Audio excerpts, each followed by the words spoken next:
Hi everyone, Vegas Film Critic here, Jeffrey Howard, here to review the new thriller The Darkness from Blumhouse Video, or Blumhouse Pictures, excuse me. I always think of video. They gave us, Sinister, Insidious, and The Visit, and now they have The Darkness. You know, they don't show critics everything.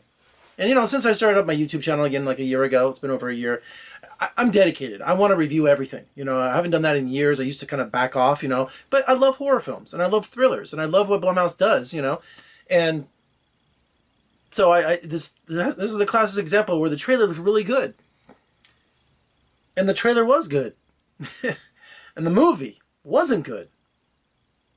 And you want to know why? I'm going to tell you why. Premise starts off, you have this family, Radha Mitchell, Kevin Bacon, David Mazouz, I don't know if I say his name right, and Lucy, what's the sister's name? Or the actress? Lucy Fry. They're all in the Grand Canyon, kind of a throwback to the Brady Bunch, having a vacation, partying with friends. And, David's character is autistic.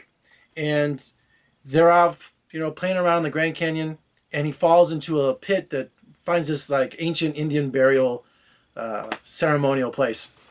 He finds all these rocks, and he takes all these rocks, and of course they're possessed by demons, these Indian demons, and takes them back to the house. As you can imagine, that unfolds over the next hour and a half, all these strange and bizarre things that's going on, terrorizing this family. And it's just like cinematic school zone. It really is. I mean, it's nothing but long, drawn out, tedious, uneventful buildup. The classic bumps, they're sitting there hearing things going on upstairs, or shadows, or this movie is so PG, it should be rated G. I mean, like, nothing really exciting happens in this movie at all. Look at my review. I got to get my energy up. I'm sorry. It's so hot here in Vegas, man. We're starting to hit triple digits already. So the movie just does and relies on these really bad cliches, and like a lot of horror films do, and that's okay. I like what a premise does, but this essentially is Poltergeist. Instead of it being an ancient Indian burial ground, it's, this is a cliche, people buried like on a cemetery like in Poltergeist, these demons come and just start messing with this family. And you're just like, wow, this is so unoriginal. I mean, and Kevin Bacon, one of the greatest actors of our generation, of course, but it's no Craig T. Nelson. It's no Tobe Hooper, no Steven Spielberg shadow directing. And it just doesn't go anywhere. You're just waiting for this thing to happen. I mean, how many times is David just gonna... He has 2 words the whole movie. Literally 2 words the whole movie. And then what these demons do is they turn the family against each other. They're pranksters. They're jokesters. And... oh my God. I'm sitting there just waiting for this movie to begin, for it to get started, regardless of the Poltergeist parody. And it kills me that they build this to this climax that is just ridiculous. It really is. I kind of enjoyed the last act and when things started to finally happen, but it was too little too late, and you really didn't care anymore. You really didn't. And they used the actual facts or legend of the Anasazi tribe, the Pueblos, and there's a place here in Vegas that I travel on our expressway. I passed thousands of times, and it's called Anasazi. And I had no idea that that was an actual Indian tribe. So I raced out there. I took a picture of me underneath the sign. I pass that thing all the time, going to my screenings and everything and living in town.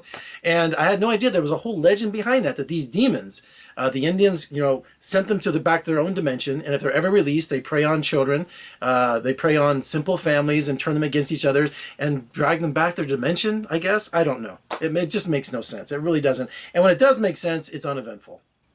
One thing I did enjoy about The Darkness is you've heard me review horror films before where people just can't fight back. If there's evil in the world, if there's, religious or they're demons or whatever, there's got to be something for them to fight back. A spell, a chant, sprinkling salt somewhere, something just to kind of... I hate when just families or when victims just take it. It just drives me crazy because you can stop these things, right? If not, then it doesn't make any sense to me. But in The Darkness, even though they're still, stealing from Poltergeist, they bring in a Native American grandmother and her granddaughter who kind of clean the house. And I thought that was really cool because it's driving them away, or it's controlling them. And I thought, yes, finally, here we have these demons who are causing all this trouble. Well, they're more like mischief. They're not really hurting anybody. It doesn't, these are like the most tame Indians. They're like, you know, making pictures fall on the floor or turning on faucets. I'm not kidding. They do that like 3 or 4 times, or they'll appear as a rattlesnake, or they'll appear as a wolf or a coyote or a crow, and you're just going, wow, no wonder these guys are, you know, kind of locked up in another dimension. They're pretty bad at this. Well, David Mazouz has also another Blumhouse video coming out in the fall called Incarnation. Is that what it's called? And he's really young in The Darkness and in Incarnation. I love him on Gotham. I'm a big fan of Gotham. I never miss it. And now in the next season, he's, you know, growing considerably. His voice is changing. But if you watch him in these films, The Darkness and the trailer they showed before that for Incarnation, he looks like he's just like 10, 11 years old. So he looks like a little... But he doesn't say anything in the movie, you know? He doesn't even have the proper reactions. I know he's supposed to have autism, but could he get scared once in a while? Could he just do something other than just kind of stare and say, Jenny? It's Jenny? Is it Jenny? So, Darkness, really disappointed. I'm sorry. You can see why they didn't show it to critics. And it came out on Friday the 13th, which maybe they hoped the studio thought would, you know, bring it up. But it's good from a good studio. You know, they have a good track record, but not with The Darkness. And Kevin Bacon, what are you doing in this movie? I just don't understand this at all. Or Paul Reiser playing his boss at the architectural firm. You know, starting to turn into Joan Crawford in Trog. Yeah. All right, since we have Indians in this movie and Indian folklore and all kinds of legends like that, I thought... maybe I should get an Indian, a Native American, excuse me, to give their insight on all this kind of stuff. So just think, I found an Indian right around the corner. This is Asai, and what tribe are you? Navajo. Navajo. So I never heard of the Anasazi before. Is that how you say it? Yeah, the Anasazi. Anasazi, yeah. So I'm sitting here telling him about the plot of the movie today, and he's like, the Anasazi? And I'm like, you know who they are? And I'm just like, you know, us Navajos and Anasazi, we don't get together like that. What do you don't? They don't have the same kind of demons and stuff like that in the Navajo? All I know is that our cultures are different from each other, and we just don't like each other. You don't like each other? Okay, but does there anything in your tribe that has any kind of ghosts or demons or like that, or is it just pretty? Well, they have these rituals, and you know, us natives, we're not supposed to talk to the white person, but they have all these rituals and black magic that be going on. And me personally, I don't know how it is, but I know my ancestors, and not my ancestors, my grandma, my grandpa, and they're on the reservation in New Mexico. Yeah, somewhere, yeah. And Winter Rock, actually. And sometimes some of the stories out there be getting kind of bizarre and some unbelievable. But so what do you think about this tribe? But their legends is well known, right? You know, the Anasazi. So it's like they go back a long time. But unlike your tribe and other tribes, they keep it secret. You know, it's private.